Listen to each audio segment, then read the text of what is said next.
माननीय मंत्री ने पीत पत्र इशू करके ग्राम कचहरी प्रहरी एवं न्याय मित्र सचिवों की बहाली की बात। ये 500 का महीना मिलता है, इससे क्या होना जाना है भाई। हम लोग किसी पार्टी जाति नेता के गुलाम नहीं। स्पष्ट बताना चाहता हूँ, किसी जाति किसी पार्टी या किसी नेता के पंच सरपंच उप सरपंच सचिव न्याय मित्र और ग्राम कचहरी प्रहरी गुलाम नहीं। हम लोगों का जो काम करेगा, जो हम लोगों की समस्या को सुनेगा, जो हमें समाधान देगा, हम उसके साथ जत्था में है और आगे भी रहे। आज मैं दलित संवाद माननीय मंत्री पंचायती राज विभाग श्री मुरारी प्रसाद गौतम जी द्वारा हम लोगों को आमंत्रित किया गया था और आज दलित संवाद में हम शिरकत किए, भाग लिए। काफ़ी अच्छा लगा कि समाज के वंचित लोगों के प्रति इन लोगों का एक अच्छा सोच है। इसके लिए सर्वप्रथम मैं आप लोगों के चैनल के माध्यम से माननीय मंत्री पंचायती राज श्री मुरारी प्रसाद गौतम एवं श्री अखिलेश प्रसाद सिंह जी को धन्यवाद देता हूँ। पंचायती राज व्यवस्था का जो शुभारंभन हुआ है वो श्री स्वर्गीय राजीव गांधी जी का देन है। पंचायती राज व्यवस्था भारतीय संविधान के अनुच्छेद 40 के 73वें संशोधन से शक्ति में आया और उसका जो 73वां संशोधन हुआ वो राजीव गांधी जी का देन है।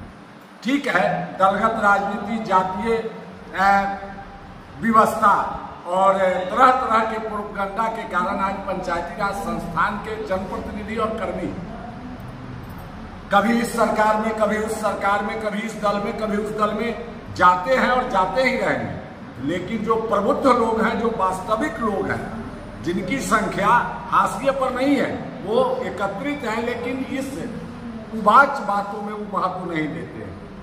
मुरारी प्रसाद गौतम जी ने जैसा कि कहा था, पिछले दिनों बापू सभागार में सम्मेलन हुआ था, बिहार प्रदेश पंच सरपंच संघ ने सम्मेलन कराया था और 11 सूत्री मांग राज्य सरकार से पंच सरपंच संघ ने रखा था, जिसमें से हम आपके चैनल के माध्यम से पुनः धन्यवाद देते हैं पंचायती राज मंत्री गौतम जी को, जिनमें सबसे पहले उन्होंने प्रशिक्षण का काम शुरू कराया। हम लोगों का प्रशिक्षण चल रहा है, किसी किसी जिला में समाप्त भी हो गया। दूसरा कि जो सचिव नहीं था मेरे पास, बहुत जगह खाली था, सचिव की बहाली का लेटर निकल गया। उन्होंने पीत पत्र, जो अपने आप में एक बहुत बड़ा लेटर, मंत्री का विशेषाधिकार होता है, माननीय मंत्री ने पीत पत्र इशू करके ग्राम कचहरी प्रहरी एवं न्याय मित्र सचिवों की बहाली की बात की, जिसमें प्रक्रिया शुरू हो गया सचिव का बहाली का और ग्राम कचहरी प्रहरी सह सफाई कर्मी कि बहाली के लिए भी प्रक्रिया शुरू उनके द्वारा करा दिया गया। तो ये हमारे डिमांड में शामिल था और ये डिमांड हमारा राज्य सरकार पंचायती राज विभाग ने स्वीकार किया है। आगे भी जो हमारे डिमांड है उसके लिए भी निरंतर हम लोग बातचीत कर रहे हैं। आशा है बहुत जल्द और मांग हमारे पूरे किए जाएंगे। हमारा है कि मांगे बढ़े, नहीं तो बंद हो जाए। ये 500 का महीना मिलता है, इससे क्या होना जाना है भाई, है ना। हम लोग पंचायत में 24 घंटा के नौकर हैं, जनता के सेवक हैं और हम लोगों को भी मान सम्मान मिले। हम लोग किसी पार्टी जाति नेता के गुलाम नहीं हैं। स्पष्ट बताना चाहता हूं, किसी जाति किसी पार्टी या किसी नेता के पंच सरपंच उप सरपंच सचिव न्याय मित्र और ग्राम कचहरी प्रहरी गुलाम नहीं है। हम लोगों का जो काम करेगा, जो हम लोगों की समस्या को सुनेगा, जो हमें समाधान देगा, हम उसके साथ जत्था में है और आगे भी रहें। बिल्कुल सुरक्षा मिलना चाहिए, सहयोग शासन प्रशासन का सहयोग मिलना चाहिए। हाँ, ये देखने को मिल रहा है जरूर कि हमारे पुलिस डिपार्टमेंट के लोग ग्राम कचहरी को सहयोग नहीं करते हैं। इसी के लिए हम लोगों ने प्रहरी का प्रयोग किया था कि भाई प्रहरी दिया जाए प्रत्येक पंचायत में 2-2। हम लोग उससे काम चला लेंगे और माननीय मंत्री जी ने कहा है कि काम चल रहा है, बहुत जल्द प्रहरी और सफाई कर्मी हम आप लोगों के बात इस चैनल के माध्यम से और बताना चाहता हूँ। जानकारी मिली है कि हमारे पंच सरपंच संघ मुजफ्फरपुर के जिला अध्यक्ष श्री मनोज सिंह जी को पुलिस ने जबरन बिना कोई कसूर का केवल इसलिए उठा के बंद कर दिया है। वहाँ अभी सिवाई पट्टी थाने पर लगभग 200 से अधिक संख्या में पंच सरपंच उप सरपंच जमे हैं उनसे किसी को बात नहीं करने दिया जा रहा है।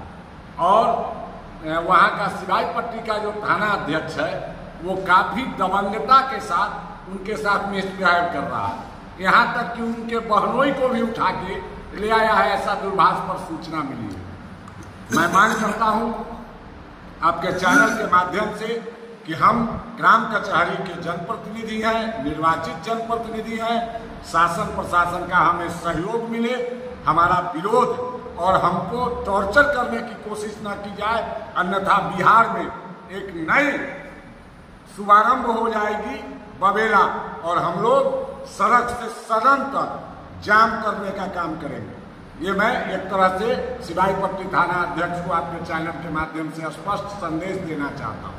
सरपंच न पक्ष में करते हैं न विरोध में करते हैं। सरपंच के सामने जो साक्ष्य आता है और सरपंच जो अपने पंचों से न्यायपीठ द्वारा जो निर्णय होता है उसी को लिखते हैं। अब किसी के पक्ष में है कि विरोध में है, इससे उनका कोई लेना देना नहीं। इससे सरपंचों को हरास यह होता है कि वो वादी हो या प्रतिवादी, दोनों उनके विरुद्ध हो जाते हैं। ये एक बहुत बड़ा संकट है। लेकिन हम लोग पंच परमेश्वर के वेदी पर बैठते हैं। आप अगर मेरे पिता पर भी केस करेंगे, मेरी धर्मपत्नी पर भी केस करेंगे, तो हम सुनवाई करेंगे और सत्य जो होगा वो न्याय जरूर करेंगे, भले ही मेरे पुत्र, पिता या पत्नी या भाई ही दोषी क्यों न हो। हम लोग जब पंच परमेश्वर के वेदी पर बैठते हैं तो हम लोग न्याय का कार्य कर, पंच परमेश्वर के नाम से नवाजा गया है हम, तो हम लोग गलत नहीं कर सकते। हाँ, माननीय मंत्री जी को अभी मैं अभी हमारे पास फोन आया है, मुजफ्फरपुर से है, अभी मैं जा रहा हूँ। माननीय मंत्री जी से मैं बात करूंगा और यहाँ बात करके मंत्री जी से मैं कहूंगा कि इस संदर्भ में आप एसपी से बात करके संतुष्ट हों, अविलंब कार्रवाई करें, अन्यथा हम लोग यहाँ से कूच कर जाएंगे सीधा मुजफ्फरपुर और वहाँ पहुँचेंगे।